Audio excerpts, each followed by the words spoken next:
नमस्कार, स्वागत है आपका जोहार झारखंड के इस बुलेटिन में। आपके साथ मैं हूं सोनाली सिंह। बुलेटिन की शुरुआत करेंगे बड़ी खबर के साथ। बड़ी खबर धनबाद से, जहां पर एक सब इंस्पेक्टर एसीबी के हाथे चढ़ गया है। घूस लेते सब इंस्पेक्टर को गिरफ्तार किया गया। ये भी जानकारी आपको देते चले कि लोयाबाद थाने में एसआई के पद पर तैनात हैं नीलेश कुमार सिंह। धनबाद कोर्ट के पास से एसीबी ने उन्हें गिरफ्तार किया है। केस डायरी लिखने के लिए घूस मांगा गया था उनके द्वारा। 50,000 रुपए घूस की यहां पर मांग की गई थी। तो बड़ी जानकारी, बड़ी खबर आपको बता रहे हैं धनबाद से, जहां पर एक सब इंस्पेक्टर एसीबी के हत्थे चढ़ गया। 15,000 रुपए घूस लेते सब इंस्पेक्टर को यहां पर गिरफ्तार किया गया। लोयाबाद थाने में एसआई के पद पर तैनात है नीलेश कुमार सिंह। धनबाद कोर्ट के पास से एसीबी ने उन्हें पकड़ा है। तस्वीरें भी हम आपको लगातार दिखा रहे हैं, एक्सक्लूसिव तस्वीरें, जहां पर 15,000 रुपए घूस लेते एक सब इंस्पेक्टर को गिरफ्तार किया गया। एसीबी की ओर से ये बड़ी कार्रवाई। धनबाद कोर्ट के पास से एसीबी ने सब इंस्पेक्टर को गिरफ्तार किया है। केस डायरी लिखने के नाम पर घूस की मांग की गई थी। 50,000 रुपए घूस मांगी गई थी, जिसमें से 15,000 घूस लेते एसीबी को एसआई को रंगे हाथों गिरफ्तार किया गया है। उसका बेटा भेजे थे, उसने फंसा दिया हमको। सदेश चौहान लोयाबाद थाना में ही उसको 1 महीना 1.5 महीना पहले बेटा को भेजे थे उसने। 22 में उसी में आपको फंसाया गया है? जी, फंसाया गया। कहाँ से पकड़ा एसीबी आपको? कोर्ट के पास ही लाए थे, केस डायरी जमा करने आए थे। क्या लगता है क्या गलत फंसाया जा रहा है? एसीबी नहीं, वो फंसाया जानबूझ के। डायरी लिखने के एवज में 50,000 रुपये रिश्वत की मांग कर रहे हैं।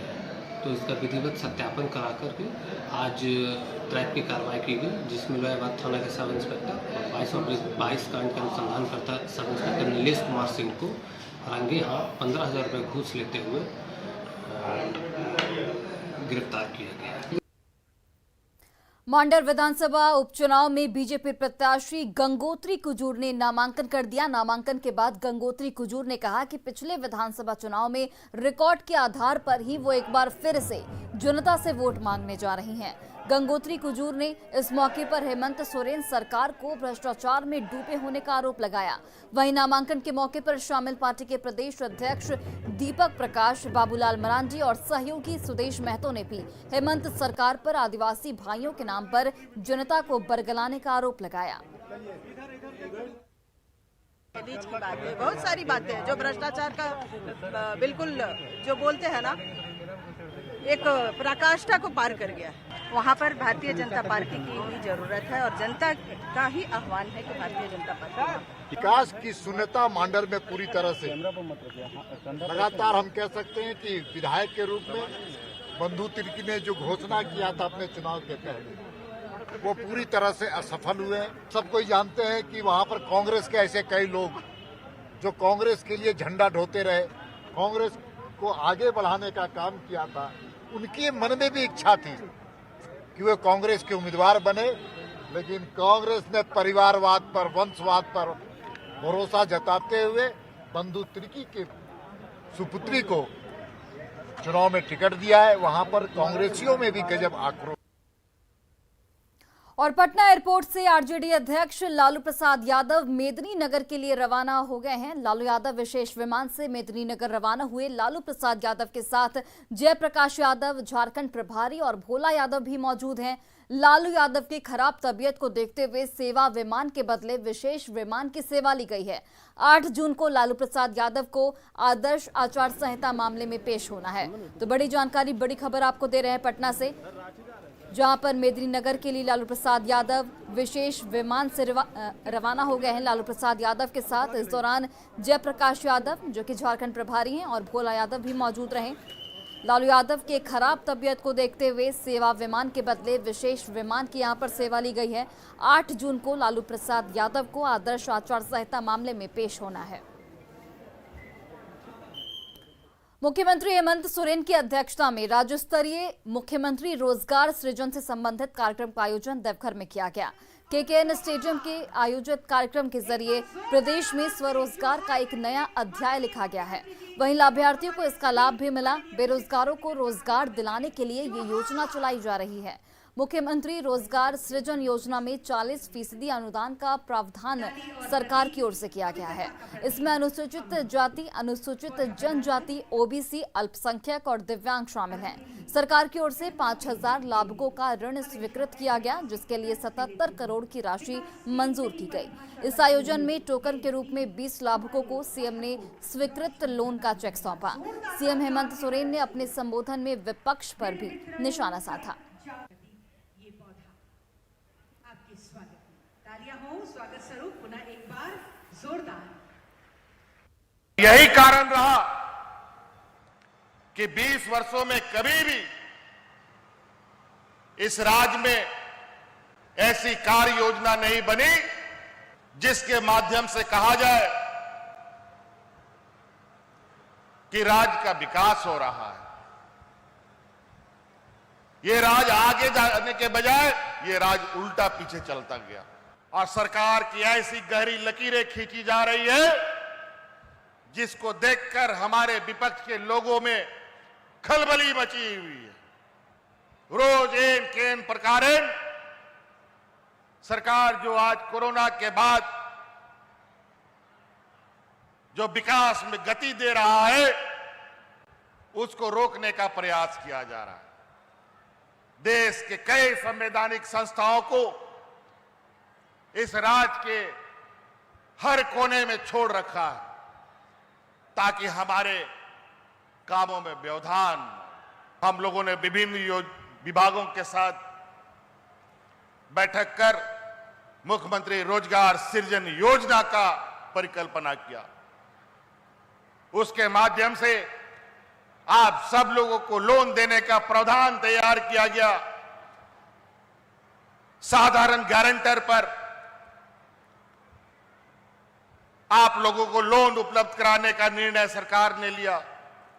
50,000 रुपया से 25 लाख रुपया तक का लोन सरकार देती है। आप चिंता न करें, हम उस कोऑपरेटिव व्यवस्था को भी और ये लैंप्स बैंक्स व्यवस्था को भी इतना मजबूत करेंगे कि आने वाला समय में हम कोई भी नेशनलाइज बैंक नहीं जाएंगे बल्कि ग्रामीण बैंक से ही सारा फायदा लेंगे। और गोड्डा में एक कार्यक्रम के दौरान विधायक इरफान अंसारी निशिकांत दुबे पर जमकर बरसे। उन्होंने कहा कि निशिकांत न आदिवासी के हुए और न ही दलित के। यही नहीं, उन्होंने बीजेपी पर ईडी का गलत इस्तेमाल करने का भी आरोप लगाया। मैं लड़ता हूं, आगे भी लड़ता रहूंगा। मैं यकीन दिलाता हूं, आप सबसे ये कहना चाहता हूं कि देखिए, निशिकांत दुबे जी को मैं कहूंगा, ठीक है, आप ना आदिवासी के हैं, ना दलित के हैं, ना अल्पसंख्यक के हैं, ना ओबीसी के हैं। आप तो कम से कम अपना जात भाई का तो होइए। आप ब्राह्मण वो भी है तो ब्राह्मण का तो होइए कम से कम। कहाँ ऐसा उल्टा पुल्टा लिख रहे हैं। और रांची शहर के चौक चौराहों को लेफ्ट फ्री करने के लिए रांची नगर निगम और ट्रैफिक पुलिस की पहल शुरू हो गई है। रांची नगर निगम की ओर से इसे लेकर बड़े पैमाने पर अतिक्रमण हटाओ अभियान चलाया जा रहा है। रांची के 12 जगहों को इसके लिए चिन्हित किया गया है। पहले चरण की अगर बात करें तो पहले चरण में लालपुर चौक, न्यूक्लियस मॉल चौक, जेल चौक, सुजाता और सुरम टोली चौक में अभियान चलाकर लेफ्ट फ्री किया जा रहा है। सुबह के 9 बजे से अभियान की शुरुआत हुई, जो शाम के 6 बजे तक चलेगा। रांची के जेल चौक से न्यूक्लियस मॉल चौक तक जितने भी फुटपाथ की दुकानें हैं उसे हटाया जा रहा है। दुकानदारों को पहले ही दुकान हटाने के निर्देश दिए गए थे और दुकान नहीं हटाने वालों के सामने जब्त किए जा रहे हैं। न्यूक्लियस मॉल चौक से लेफ्ट फ्री जोन में चल रहे अभियान पर अधिक जानकारी दे रही हैं रांची से हमारी सहयोगी कोमल बहल। सुबह 9 बजे से शुरू हुआ है, 2 बजे तक चलेगा। ये जेल चौक से लेके प्लाजा चौक तक जो भी ठेला उला लगा हुआ है उसको बोला जा रहा है कि पहले सुरक्षा से हटा लो, अन्यथा हम अब गाड़ी में लोड करके इसको बकरी बाजार ले जाएंगे और वहाँ जमा करा देंगे। तो मतलब कुछ ऐसा मामला भी आया जहाँ पे विरोध किया गया फुटपाथ दुकानदारों द्वारा?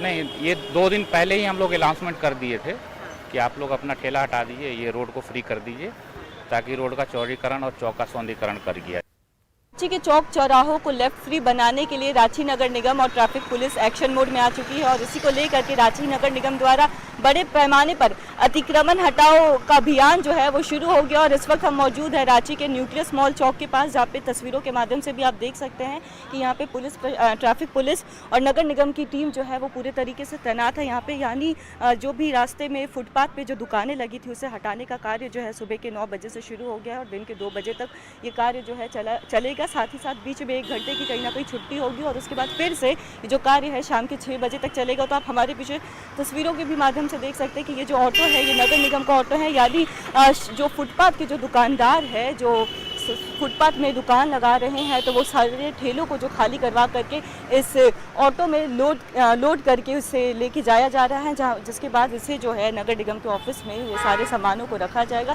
साथ ही साथ आपको बता दें कि रांची के 12 जगहों को चिन्हित किया गया है लेफ्ट फ्री बनाने के लिए, जहाँ पे सोमवार से अतिक्रमण हटाओ अभियान जो है वो चलाया जा रहा है। यानी आज पहले चरण में जो है रांची के 5 जगहों को चिन्हित किया गया और इस 5 जगहों में सिरम टोली, सुजाता चौक, न्यूक्लियस मॉल चौक, लालपुर चौक, ये सभी ये 5 जगह जो है शामिल है। तो यहाँ पे सुबह से ये कार्य शुरू हुआ है और 1 हफ्ते के अंदर ये 5 जगहों पर, इन 5 जगहों पर 1 हफ्ते के अंदर जितने भी अतिक्रमण जो है, जितना भी फुटपाथ की दुकानें जो हैं उसे हटा दिया जाएगा, ताकि रांची की जो ट्रैफिक व्यवस्था है इन 5 चौराहों पर जो ट्रैफिक की व्यवस्था है वो सुगम हो सके और यात्रियों को आने जाने में कोई परेशानी ना हो। कोमल बहल, न्यूज़ 18 रांची। और राज्य के सरकारी स्कूल 17 मई से लेकर 4 जून तक गर्मी की छुट्टी की वजह से बंद थे। गर्मी की छुट्टियों के बाद आज बच्चों का पहला दिन है, लेकिन स्कूल खुलने के पहले दिन ही बच्चों को वार्षिक परीक्षा से गुजरना पड़ रहा है। स्कूल खुलते ही कक्षा 3री से लेकर 7वीं तक के छात्रों की परीक्षा शुरू हो गई है। स्कूल में परीक्षा देने आए बच्चे परीक्षा को लेकर थोड़ा प्रेशर में दिखे। उनका कहना है कि अगर परीक्षा को लेकर थोड़ा समय मिल जाता तो बेहतर रहता। हालांकि स्कूल प्रभारी का इस पर कहना है कि जब परीक्षा का शेड्यूल जारी हुआ तो उन लोगों ने बच्चों को व्हाट्सएप के माध्यम से परीक्षा की जानकारी दे दी थी। प्रबंधन का इस पर कहना है कि बच्चे नर्वस तो हैं, लेकिन उनकी तैयारियां पूरी हैं और परीक्षा के बाद नए सत्र की पढ़ाई शुरू हो जाएगी। तो आज तो एग्जाम है। यस मैम, आज एग्जाम है। रेडी हो एग्जाम के लिए? यस मैम, रेडी है। बहुत नर्वस भी है पर रेडी है। और समर वैकेशन था तो कुछ तैयारी भी कर लिए। समर वेकेशन में तैयारी कर ली? Yes ma'am. तो अब स्कूल खुलते के साथ एग्जाम हो गया है तो प्रेशर है थोड़ा? मैम है, लेकिन तैयारी भी पूरी है? Yes ma'am. एग्जाम कैसा जाएगा, क्या लग रहा है? मैम ठीक जाएगा। समर वेकेशन हुआ और उसके बाद तुरंत स्कूल खुलते हुए एग्ज़ाम हुआ है। और उसके बाद ये ऑनलाइन क्लास पहले हुआ था, लेकिन तब पहले कुछ करते थे और अभी हम जस्ट स्कूल आए और मोबाइल पर दिखते हैं कि ऑनलाइन का ये एग्ज़ाम का रूटीन आया है, तो थोड़ा सा प्रेशर है। बच्चों की क्लास तो ऑनलाइन हमारे टीचर्स ने लिए थे पहले, और अभी बच्चे एग्ज़ाम भी दिए थे। इनका फर्स्ट टर्म हो चुका था AC1 AC2 का, और अभी इनका सेकंड हो रहा है। तो डेट जब पब्लिश हुई तो हमने सभी बच्चों को इन्फॉर्म किया व्हाट्सएप से कि तुम्हारी एग्ज़ाम 6 तारीख से है। तो बच्चों में थोड़ी नर्वसनेस तो है, लेकिन वो प्रिपेयर भी हैं क्योंकि उनको एग्ज़ाम देने ही हैं, तो वो अच्छे प्रिपेयर हैं और थोड़ी नर्वस भी हैं, तो हम लोग उनको ठीक कर रहे हैं। तो ये जो है ये फाइनल टर्म का एग्ज़ाम? हाँ, ये फाइनल टर्म का एग्ज़ाम हो रहा है। इसके बाद बच्चे सेशन कब से शुरू होगा? ये जुलाई से हम लोग कर देंगे शुरू। हाँ, जुलाई से एग्ज़ाम देने के बाद जुलाई से उनका नया सेशन शुरू हो जाएगा। और इसी बीच बड़ी खबर आपको गिरिडीह से बता दें, जहां पर एक ATM बगोदर थाना क्षेत्र के अटका इलाके में लावारिस हालत में एक शव मिला है। अटका के बाजार टाड़ के पास GT रोड से थोड़ी दूर पर एक सुनसान जगह से इसे बरामद किया गया। मशीन पूरी तरह क्षतिग्रस्त है। ग्रामीणों की सूचना पर पुलिस ने इसे जब्त कर लिया और आगे की छानबीन में जुट गई है। बताया जा रहा है कि धनबाद के तोपचांची से HDFC बैंक का ATM चोरों ने उखाड़ लिया था, जिसके बाद उसमें रखे 27 लाख रुपए भी चोरी कर ली गई। फिलहाल ATM चोरी में किस गिरोह का हाथ है, गिरोह ने ATM की चोरी कैसे की और चोरी के बाद ATM को धनबाद के तोपचांची से गिरिडीह के अटका कैसे ले जाया गया, ये गंभीर सवाल है। आपको बताते चले कि तोपचांची से अटका की दूरी करीब 43 किलोमीटर है और इतनी भारी मशीन को बिना गाड़ी की सहायता से इतनी दूर नहीं ले जा सकता। ऐसे में धनबाद से गिरिडीह तक ले जाने के दौरान पुलिस को इसकी भनक क्यों नहीं लगी, ये भी एक अहम सवाल है।